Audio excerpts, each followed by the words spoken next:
E aí o prefeito do Rio, Eduardo Paes, ele falou o seguinte, que ele não queria, de fato, que esses jogos acontecessem nessa semana. Porém, por conta da Conmebol, de uma exigência da Conmebol, e por medo da Conmebol transferir esse jogo para outras cidades e prejudicar os torcedores aqui no Rio, ele resolveu ceder e acabou tendo que montar esse planejamento. Vamos ouvir o prefeito Eduardo Paes. Nós não deixaríamos acontecer nesse horário. Nós permitimos acontecer porque a Conmebol podia querer transferir o jogo para outra cidade e as torcidas do Rio de Janeiro não poderiam acompanhar os jogos dos seus times. Esse horário ele se refere ao horário das 7 da noite, né, Vini? Que é o Fluminense e Atlético Mineiro no dia 18, 7 da noite no Maracanã, e Flamengo e Penharol no dia 19, 7 da noite também no estádio do Maracanã. É 7 ou 7h30? 7. 7 da noite, Flamengo e Penharol também começa às 7 da noite. E o Botafogo e São Paulo no dia 18, às 9h30 da noite, no estádio Newton Santos. Agora, apesar de ter cedido ao horário das 7 da noite, não se manifestou, né, Vini, sobre algum esforço para tentar, ao menos, retirar um dos jogos da quarta-feira e jogar para terça, né? Isso me chamou a atenção, porque a decisão, a preocupação era da Conmebol tirar algum jogo aqui do Rio de Janeiro. Uma decisão extrema, né? Em nenhum momento se tentou negociar com a Conmebol, envolvendo a CBF. Essa é a grande questão para mim.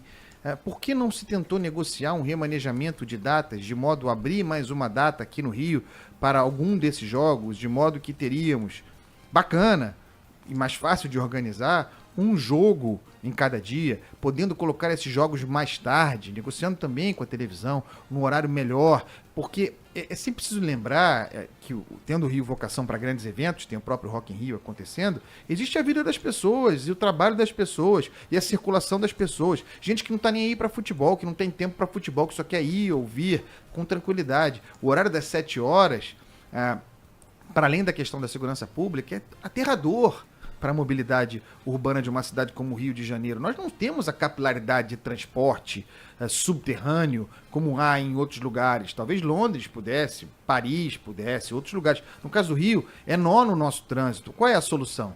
É fechar a cidade, como se está anunciando, 3 horas de interdição das ruas ali, são ruas de grande movimento, imagina, a Avenida Rei Pelé, a antiga Radial Oeste, fechada desde 4 horas da tarde.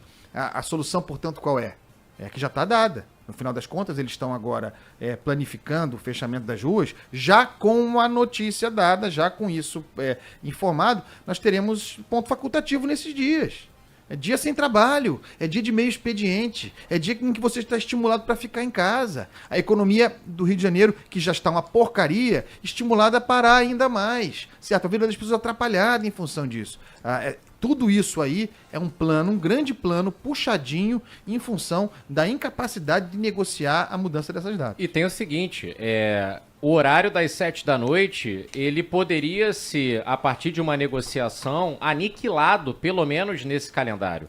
Porque na quinta-feira só o Flamengo joga. Botasse o jogo um pouquinho para mais tarde. Sim. Se fizessem a negociação para puxar, por exemplo, o jogo do Fluminense para terça-feira, ao invés de ser na quarta junto com o Botafogo... Você já mostrou isso, bastava mudar um jogo do Campeonato Brasileiro. Exato. Também dava para você jogar a partida para outro horário.